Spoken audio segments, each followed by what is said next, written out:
Hi, my name is AJ. I want to welcome you to my YouTube channel. It's my first video. I am embarking on learning a new skill. I'm going to be learning how to blacksmith, and I wanted to kind of record the growth that occurs. As you can see, we're in my garage.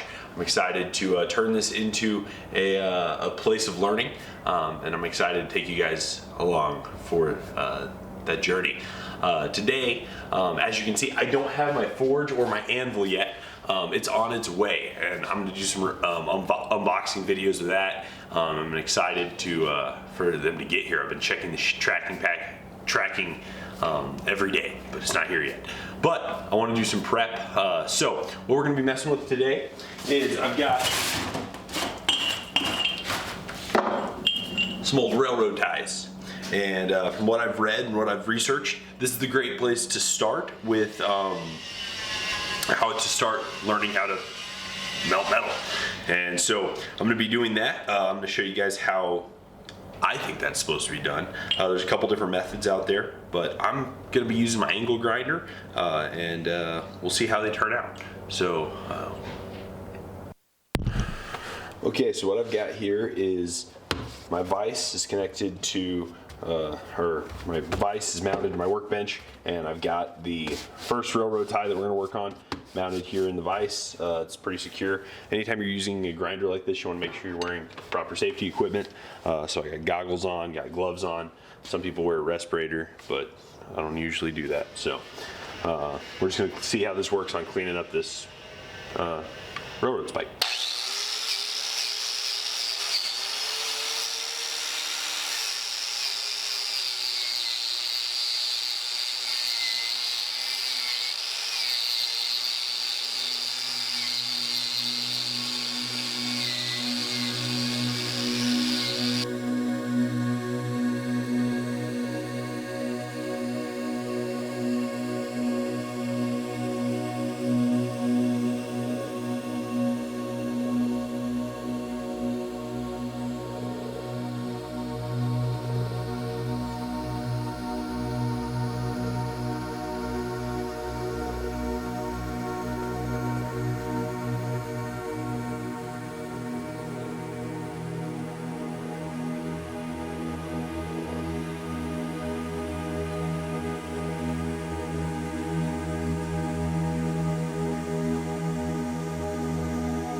So I just wanted to put a side by side. These were three of the basically the same railroad spike.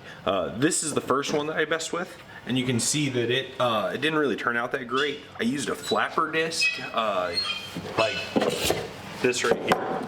I used a flapper disc on it, and I wore one of these out before I could even really finish. And you can tell in the high spots it got a better shine than the steel brush did, but once again we still had the pitting in there. So I think maybe this might be something to go with afterwards to finish it up. These are kind of like $4 or $5 a piece, and I really didn't want to, that's not very cost efficient. The steel brush, it looks good as new. You can see after doing one, it looks like it's ready to go for another one, so I'm really happy with how that turned out. And then so you can see side by side what these look like, and then this is what they started off as. So I think we found the right tool. We'll do some more, get the rest of these cleaned up, and then we'll be back to waiting for my forge and anvil to arrive. But until then, enjoy the rest of the footage.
So we've wrapped up that project. I'm really happy with how the railroad spikes turned out. I think that's going to be a good starting point for me to learn a little bit about how my forge works and working some stuff on the anvil.